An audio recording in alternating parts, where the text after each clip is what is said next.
अब यज्ञशाला के दर्शन करने के लिए गया माता सती, तो वहाँ पे यज्ञशाला में उनको भगवान शंकर का कोई भाग नहीं नजर पड़ा है, उनका आसन नजर नहीं पड़ा है। तो अंदर से अग्नि प्रकट हो चुकी है। माता सती को आग लग गई है कि मेरे पति का यहाँ इतना तगड़ा घोर अपमान। सुना हूं सभासद सकल है मुनिंदा, कही सुने जिन शंकर कर निंदा। कहे मुनियो, हे सभासदो सुनो, क्या यहाँ जिस किसी ने भगवान शंकर की निंदा सुनी है या कही है, सो फल तुरंत लहस सब कहू, भले भांति पछताओ पिता हो। क्या सबको यह फल मिलेगा और फल मिलेगा, पिताजी को भी पछतावा होगा, ये मेरा वचन है। ऐसे कहकर के माता सती ने अपने जमने पग के अंगूठे में से योग अग्नि को प्रकट किया है, क्योंकि पहले से पश्चाताप तो था ही कि एक तो ये शरीर पहले से भगवान ने त्याग दिया है, ऊपर से यहाँ अपमान, इस दक्ष की पुत्री के रूप में मुझे रहना ही नहीं है, इसलिए योग अग्नि प्रकट करके माता सती ने स्वयं के प्राण त्याग दिए हैं कहते कहते। और प्राण त्यागते वक्त पर ब्रह्म से प्रार्थना किए कि प्रभु मुझे अगले जन्म में भी भगवान शिव के चरणों की दासी बनाना, ताकि मैं मेरा जीवन सफल कर सकूं। ऐसे करके उन्होंने स्वयं का शरीर त्याग दिया है। इधर जो महादेव जी ने गण भेजे थे, उन महादेव के गणों ने यज्ञशाला के अंदर तांडव मचाना चालू कर दिया है। इधर भृगु ऋषि ने यज्ञ की रक्षा की है, बाकी के जो गण थे उन्होंने जाके महादेव जी को बताया है कि प्रभु माता जी ऐसे ऐसे अपना शरीर त्याग दिया है। तो भगवान महादेव क्रोध में आ गए और उन्होंने वीरभद्र नाम के एक गण को भेजा है और कह दिया है कि जाओ जिसको यथा योग्य सजा दे करके आओ। वीरभद्र ने आकर के सबको यथा योग्य, जिसको जितना चाहिए था उतना सबको फल दिया है। किसी की दाढ़ी खींच ली, किसी का मर सर धड़ से अलग कर दिया है, क्योंकि जब तक आपके अंदर दुर्गुण अहंकार यानी दुर्वृत्ति रहती है तब तक ही हम सामने वाले को नहीं समझ पाते। इधर यज्ञ विध्वंस हुआ है, सब लोग प्रार्थना करने लगे हैं कि यज्ञ संपूर्ण कैसे हो।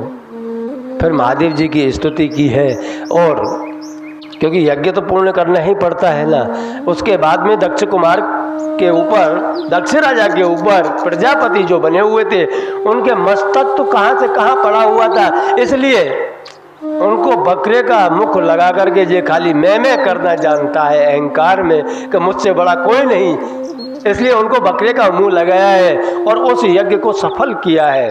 इधर क्योंकि यज्ञ करना भी और यज्ञ अलग अलग प्रकार से करना वो अलग बात है।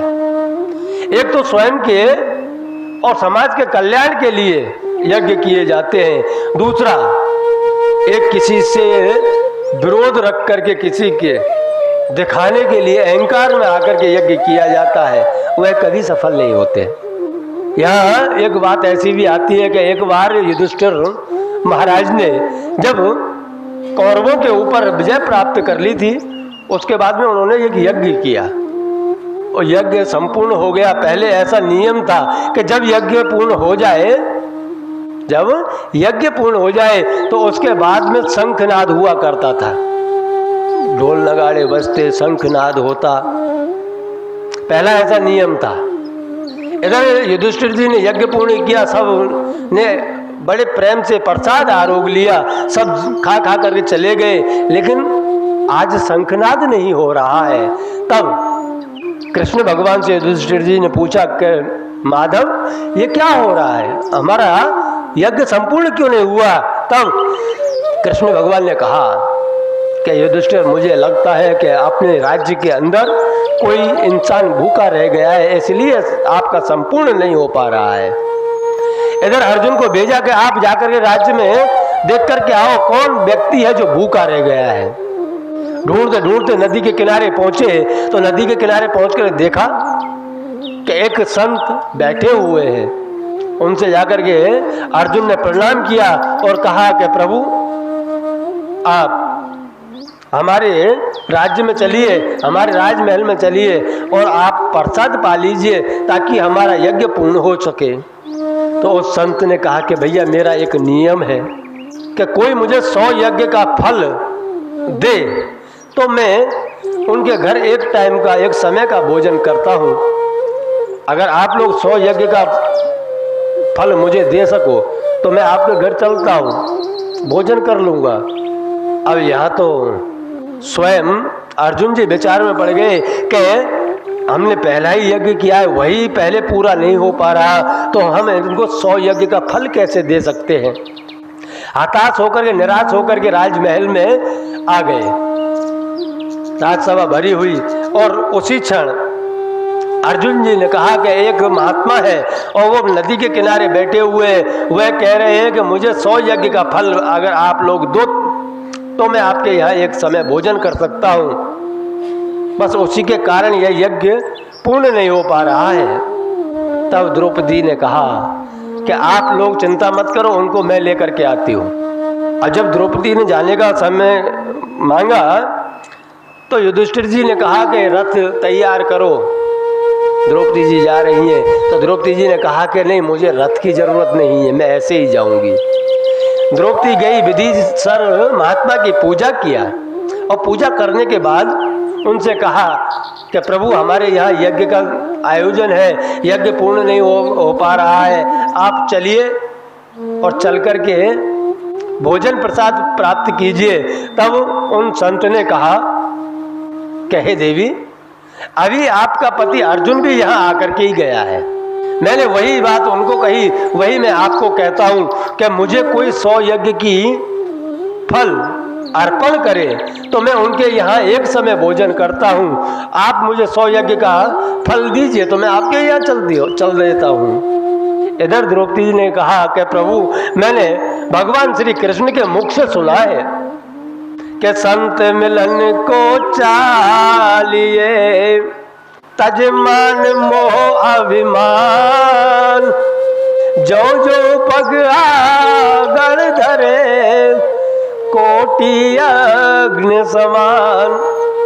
कि मैंने भगवान कृष्ण के मुख से सुना है कि किसी संत से मिलने के लिए जाइए तो उनको एक एक पैर आगे बढ़ते हैं तो कोटि यज्ञों का एक फल प्राप्त होता है। तो मैं तो आपके यहाँ 500 कदम चल के आई हूँ, बाकी के फल आप रख लीजिए, 100 यज्ञ का फल आप रख लीजिए, बाकी का फल मुझे दे दीजिए, पर हमारे यहाँ आप प्रसाद पाने के लिए चलिए। इधर महात्मा प्रसन्न हो गए और कहा कि बेटी अब मैं आपके यहाँ चलूंगा, क्योंकि आप निष्कपट निश्चल होकर के आए हो, चलो। और जैसे ही जाकर के राज्य के अंदर उन महात्मा ने प्रसाद ग्रहण किया, तभी आकाश में ढोल नगाड़े बजे और उनका यज्ञ सफल हो गया, क्योंकि वह यज्ञ किसी के विरोध में नहीं था, इसलिए उनका यज्ञ सफल हो गया। आज दक्ष प्रजापति का जो यज्ञ था वह दूसरे को दिखाने के लिए था, अहंकार में यज्ञ कर रहे थे, बड़प्पन में यज्ञ कर रहे थे, हमसे बड़ा कोई है ही नहीं जगत में। और विरोध में हमेशा देख लेना, सत्कार्य हो ना, आप विरोध में करोगे तो पूर्ण नहीं हो पाएगा। इधर माता सती स्वयं का शरीर त्यागते हुए सती मरत हरि दर्शन वर मांगा, जन्म जन्म शिव पद अनुरागा। कि मुझे हर जन्म में भगवान श्री शिव के पैरों की दासी बना करके जन्म देना। इधर माता सती हिमाचल के घर में जाकर के जन्म लेती हैं। तही कारण हेम घर ग्रह जाई, जनमी पार्वती तनु पाई। इधर तुलसीदास जी महाराज जी ने पहले ही बता दिया था कि भवानी शंकरो वंदे श्रद्धा विश्वास रूपणे। इधर माता पार्वती हिमाचल जी के यहाँ जन्म ले चुकी है।